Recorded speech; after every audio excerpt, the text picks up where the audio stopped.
Well, hello again. Today was all theoretical work, so no actual demos to display. Although tomorrow, if I continue this, I'll probably have some start of a presentation about Petri or nPipes. My goodness. Um, so yeah, I've been doing a lot of thinking about nPipes, and I've come to a couple. I guess, conclusions, if you will, things that I'd like to do. It's got to be read only. I don't want any writing with nPipes. It needs to be a query only. Non-transactional. Um, Essentially, because it's read only and because the graph state could change at any time, it just needs to do its best to do the traversal. And if something fails, then it just fails. It'd be nice if it could do parallel processing. It has to be able to serialize its state because it has to be able to go cross repo boundaries, and that state serialization has to be language independent, which means we're going to have to use something like JSON. And it'd be nice if it was kind of client driven, such that it didn't pass state on, which pass state on. It's just kind of here's state, comes back, here's more partial state, comes back, and then at the end it merges it. So what I kind of did is, after a lot of noodling, I guess, I came up with the equivalent of a query, and a query has n traversals in it. So a traversal is defined as let me define what a traversal has. A traversal has a path, like the starting node and the edges and nodes that it's followed up until a given point or to the end of the traversal. It has a payload, information that is collected along the way, either for an intermediate state checking or for final state. And then it has steps, a list of steps that it needs to execute, and has the step number that it's currently like the next step. So each of those traversals will execute, and if you're just trying to find one thing, you'll end up with just one traversal. But if you're trying to find multiple things, you can, if you have a state in which you follow two edges, and the traversal will essentially split.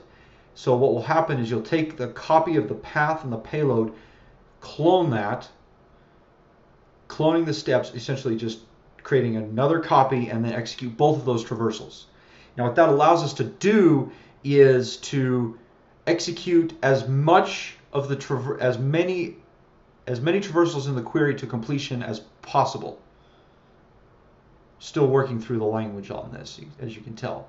And then we'll be able to essentially take, if we hit a boundary node, we essentially just pause. It's like, okay, we're going to take the state of the traversal, which is the path, the payload, the steps, and the step it's currently on, take that, serialize it, and be able to send it over to the repository that actually contains that node, and continue the traversal, which may go into another repository, which may go into another repository, etc., etc. So there's a lot of good things that come from that. There's some bad things, because you can technically have infinite length paths, which will run you out of memory, infinite traversals, which will run you out of memory, but you can counter that with a mixture of timeouts, timeouts and path length and traversal count caps. So you can only do this many total traversals in this query, and you can only get a path length of this long before we're just going to bomb out. So there's ways to control that. What I'm working on now is the definition of what a step is, because it's kind of like you need to do everything with that one node, and then when you move to another node, that needs to count as another step, because you don't want a step to span two nodes, because you need to say we pause at this step, and this step needs to be run on this node. So it's separated. It's kind of similar in some respects to the Tinkerpop pipes or traversal framework, but there's this concept of payload. Their concept has kind of you can create these arbitrary variables, and you can attach things to them, and it's you have access to the The way in which it works would be a little bit tricky to be able to farm these guys out.